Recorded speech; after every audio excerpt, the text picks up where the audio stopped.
Dans quelques heures, l'équipe nationale marocaine va affronter la Zambie dans le cadre d'un match amical pour préparer la CAN 2019. Ça se passera à 18h30 heure française et à 17h30 heure marocaine. Vous serez tous les bienvenus sur Twitch. Je vais faire un petit live comme je l'ai fait pour le dernier match. Vous aurez le lien dans la description et je vous attends en masse pour regarder ce match-là en live avec moi.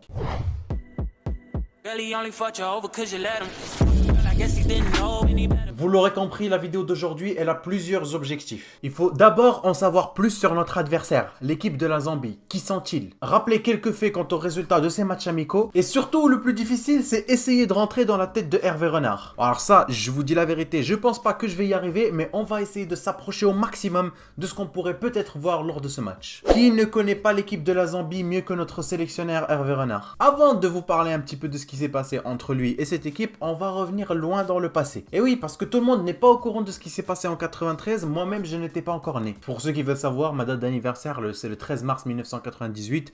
Je vous donne mon adresse, mon PayPal si vous voulez m'offrir un petit cadeau, c'est bientôt, ouais, dans un an à peu près, bref, vous avez compris. Bon, soyons un petit peu plus sérieux les amis, parce qu'en 1993, il y a eu l'une des plus grosses tragédies de l'histoire du football. C'était le 27 avril 1993 et l'équipe de la Zambie s'apprêtait à aller affronter le Sénégal à Dakar, alors dans le cadre des éliminatoires de la Coupe du Monde 1994. Et le petit avion de la Zambian Air Force qui transportait 25 joueurs et ensuite 5 membres de l'équipage va faire un crash. C'était uniquement quelques minutes après le décollage et c'était vraiment tragique. Plusieurs hommages ont été rendus dans les années qui ont suivi cette tragédie et Hervé Renard en a lui-même fait partie parce que oui, il a entraîné l'équipe de la Zambie. Ah bien sûr, j'imagine que vous le savez tous vu que je vous en parle à chaque fois que je parle de cet entraîneur. D'ailleurs, dites-moi dans les commentaires si ça vous intéresserait une petite vidéo avec le portrait d'Hervé Renard pour savoir qui est-il, qu'est-ce qu'il a fait de sa vie, etc. Je pense que ce serait intéressant, on l'a fait avec pas mal de joueurs.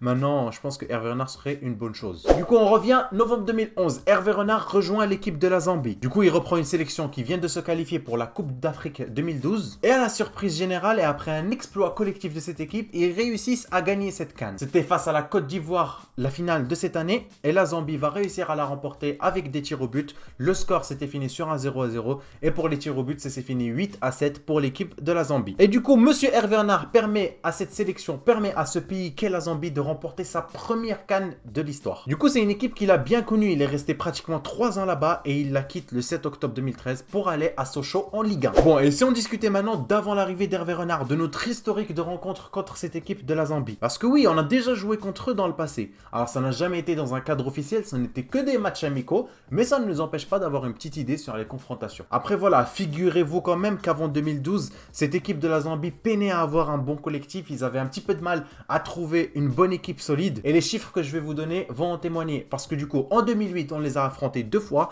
Et on a gagné le premier match 2-0 et le deuxième match 3-0. Et directement après 2008, du coup en 2013, directement lorsqu'ils ont gagné la CAN 2012, on les a affrontés encore une fois et on a fait un match nul contre eux. Résultat, 3 matchs amicaux avec 2 victoires et 1 nul. C'est pas mal pour l'équipe nationale. Après voilà, c'est du passé, ce sont des matchs amicaux, ça ne se tient pas du tout en compte, c'est juste pour avoir une petite idée. Je rappelle également les amis que la Zambie n'est pas qualifiée pour la CAN 2019. Et Hervé Renard, il a toujours eu pour habitude les frères, pour ceux qui ne le savent pas, d'affronter pour préparer du coup ces compétitions, que ce soit la Coupe du Monde ou la CAN, affronter des équipes qui ne sont pas qualifiées à cette même compétition. Alors c'est peut-être une stratégie de sa part pour du coup jouer contre des équipes qui sont un petit peu libérées psychologiquement parlant, qui n'ont pas de réel enjeu, qui vont pas du coup jouer un match n'importe comment, ils vont vraiment jouer leur vie, ils vont tout donner parce que c'est le match qui va permettre de prouver à leur peuple d'avoir confiance en eux peut-être pour les prochaines années. Vraiment, mes phrases elles veulent rien dire. Des fois frère, je pars dans une phrase, je fais le début, mais à la fin elle n'existe pas. Je te jure, je parle en boucle, mais ça veut rien dire au final. Donc faites pas attention si je dis n'importe quoi.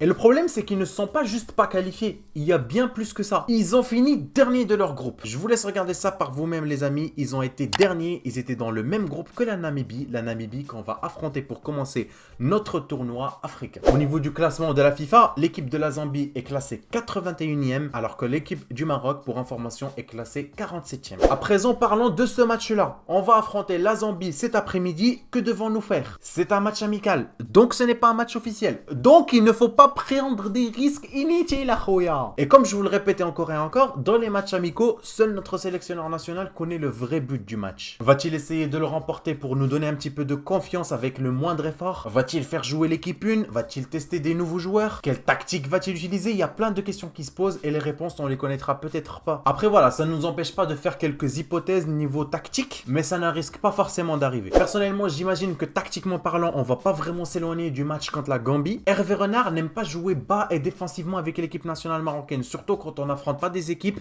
qui ont le même niveau que l'Argentine et l'Espagne. En général, c'est nous qui dominions. En général, on ne joue pas les contre-attaques en restant derrière, en ne faisant rien du tout. C'est nous qui imposons notre jeu, c'est nous qui orchestrons le match. Bien sûr, lorsque nous avons des joueurs qui sont habitués au style de jeu européen, qui jouent dans les plus grands championnats et qui sont habitués à faire tourner le ballon, à faire des 1-2 et à aller déborder par les côtés ou passer directement par l'axe, faire des belles frappes, etc., tu ne peux pas rester te replier derrière. Ça ne m'étonnerait donc absolument pas de voir un grand pourcentage de possession pour l'équipe marocaine. Au niveau du dispositif, on peut imaginer un 4-2-3-1 pour débuter, peut-être un 4-4-2 plus tard, mais je pense que nous allons rester dans cette optique de 4 défenseurs, 3 milieux et 3 attaquants. Après, bien entendu, si on n'a pas envie de trop utiliser un émocé, on utilise 2 attaquants directement et on fait passer les ailiers avec le milieu. Bien sûr, c'est le principe du 4-4-2, vous le savez. Bref.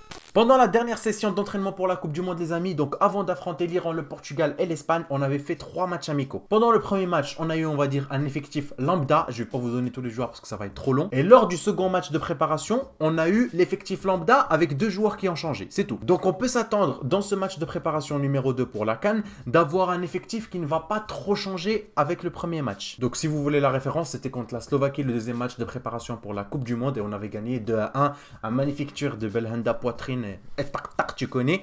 Et ensuite, une tête d'El Kaabi. Donc, on s'attendra, je pense, à voir les mêmes joueurs que le premier match à peu près. Après, bien sûr que Hervé Renard ajustera sa composition. Il ne va pas tout laisser comme le premier match. Bien sûr qu'il a dû voir quelques erreurs au premier match qu'il a fini par comprendre et peut-être même ajuster dans ce deuxième match. Et s'il y a vraiment des hypothèses précises que je dois mettre, je pense qu'on commencerait avec un Mazraoui à droite parce que Dirar n'a pas été très convaincant. Un Hakimi à gauche du coup parce qu'il a joué que la seconde période, il a été assez bon.